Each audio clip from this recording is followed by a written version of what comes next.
Ok, j'ai parlé créativité. Il y a quelques jours, je pense, je parlais avec Gaëtan et il m'a dit il y a un truc que nous, jeunes créatifs, on va dire, on fait très mal, c'est d'estimer le temps qu'on met à faire quelque chose. Typiquement, si là, moi, j'avais pris pour projet à Berkeley d'écrire un magazine. Or, je m'étais dit, bah, je vais mettre 1 an à l'écrire ce magazine. Sauf qu'il m'a dit, en vrai, moi, je pense que ton magazine, tu peux l'écrire en 1 mois et demi. Et il a peut-être raison en fait. Donc je me suis laissé 1 an parce que c'était plus chill et machin et je sais pas quoi. Et ça se trouve, si j'avais dit que je pouvais le faire en 1 mois et demi, et ben j'aurais mis 1 an. Le point, c'est pas de dire qu'on ralentit toujours le temps, c'est le point pardon, c'est de dire qu'on n'a jamais raison entre guillemets sur le temps qu'on prédit. Bref, et du coup, là récemment, avant que je trouve le nouveau format de vlog, etc., j'étais un peu coincée dans tous les projets que je voulais mener ici et le fait que j'arrivais à rien commencer, il n'y a rien qui marchait comme je voulais, etc. Et donc j'en ai parlé à Gaëtan et il m'a dit en vrai, pour dimanche, je fais une V1 de ton magazine. Ce qui est infaisable. Mais, ce qui n'est pas bête. Parce que du coup, ce qui a fait, il y a un truc de j'arrête de repousser le moment où je vais vraiment commencer dans les meilleures conditions, je sais pas quoi, et juste bah j'écris, tu vois. Et au moins ça me fera une V1 et on sait tous qu'une fois qu'on a une V1 c'est beaucoup plus facile d'aller chercher la V2, la V3, la V4 jusqu'à la VF, donc voilà. Bref, donc ça c'était trop bien et je trouve que le côté gestion du temps comme ça, pour quelqu'un qui a très souvent des bucket list, des machins et tout, ça m'a grave permis de repenser plein de choses, donc je voulais en parler. Autre chose, point de vue YouTube du coup, nouveau format de vlog, et puis en plus c'est trop marrant parce que là je viens de faire un peu les sondages sur le nom des nouveaux formats, bah, typiquement de ce format-ci. Et en fait je me suis baladée un peu sur YouTube, etc. Et ça, même là, je crois que dans un des vlogs on voit que je suis en train d'essayer de faire un peu de miniature et que ça floppe complet. Mais là plus le temps passe, plus j'ai envie un peu que ma chaîne YouTube elle ressemble un peu à une chaîne YouTube avec une bannière, avec peut-être une photo de profil déjà pour commencer. Enfin, j'ai envie que même si ce contenu il soit vraiment pour moi, etc., on voit l'évolution de mon aisance sur le format et sur. Et puis je sais pas, que le truc il soit quali un peu, enfin voilà. Et enfin, bah du coup mon magazine, parce qu'il y en a plein, j'en ai jamais parlé en fait de ce truc là. Et j'aimerais bien aussi voir l'évolution, parce que j'en ai parlé à pas mal de potes à moi pour avoir un peu leur avis et tout, et de base j'ai eu l'idée du magazine. Ah, j'étais encore chez Courrèges. Je pense que ça devait être. Enfin, j'en parlais avec Charles et Dwight, et le format du magazine c'est un peu genre imposé comme une évidence.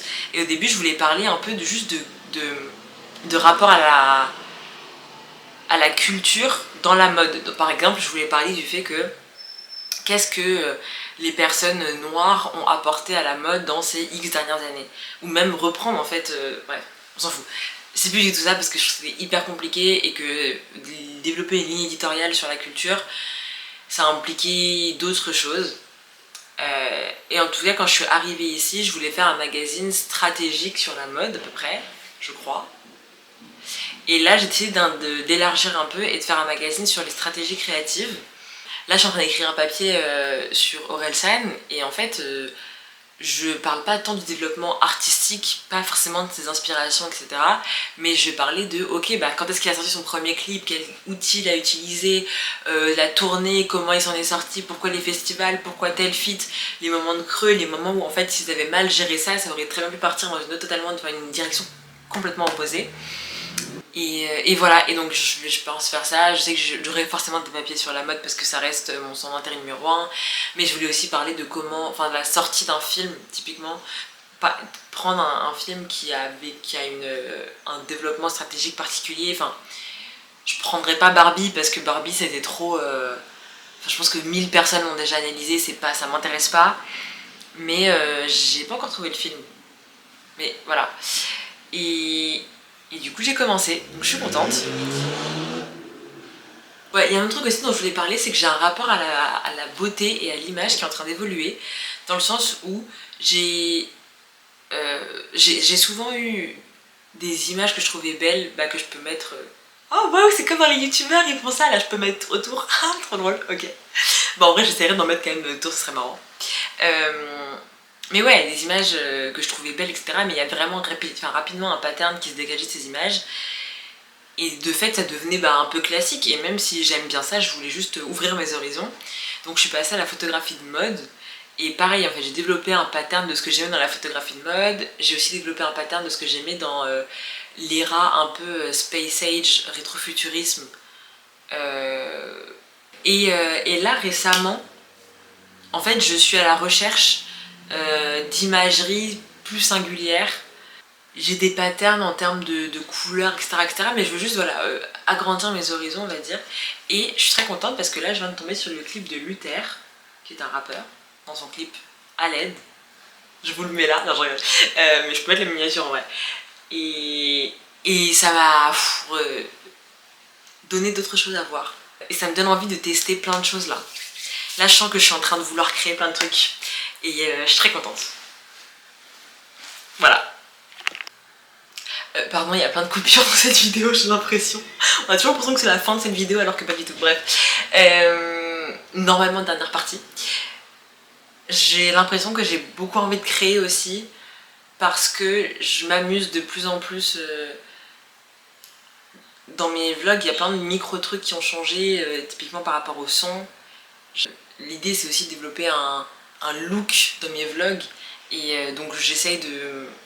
Non seulement dans la manière de monter, mais de plus en plus, ça va être vraiment marche par marche. Hein, mais de gérer mes couleurs de telle sorte à ce qu'on se dise « Ah bah ça c'est un vlog d'Estelle ». Bref.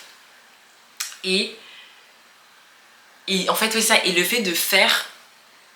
alors que en vrai quand je suis à Paris etc je consomme beaucoup mais je fais relativement peu mine de rien et bah ça débloque plein de trucs et ça c'est fou parce que je pensais pas que ça allait autant, je savais que ça allait me débloquer quelque chose mais je pensais pas que ça allait me débloquer autant et j'adore, c'est le meilleur sentiment.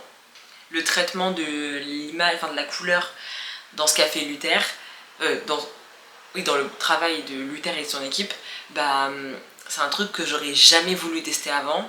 Et là, en fait, même si je pense pas que ce soit mon identité à titre personnel, je pense que j'ai envie de tester et de voir ce que ça fait si moi je faisais un truc à peu près similaire dans des couleurs pas du tout réalistes, alors que de base, tout mon travail et toute mon identité artistique est vraiment ancré dans la réalité. Et les vlogs là comme ça en sont vraiment la preuve. Mais ouais, je sais pas, c'est excitant comme période, j'aime bien. Donc je vous la partage un peu et j'adore que ça soit une vidéo à part entière qui retrace ça pour moi plus tard. Voilà. J'ai trop le seum. Enfin pas j'ai pas le seum mais je suis choquée. Je viens d'apprendre que le clip de Luther il était fait avec une IA.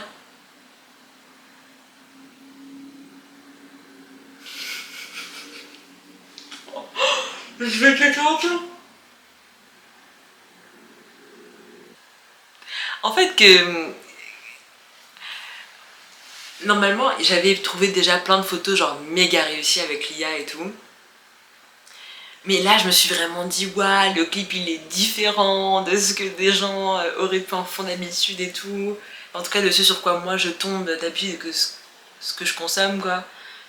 Et en plus, pendant tout le clip, j'étais là en mode, mais comment ils l'ont tourné et tout. Waouh, la clim. Ok, on est en direct de la fin de ce Ethel. Parce qu'en gros, Raphaël vient de citer. Je peux te citer?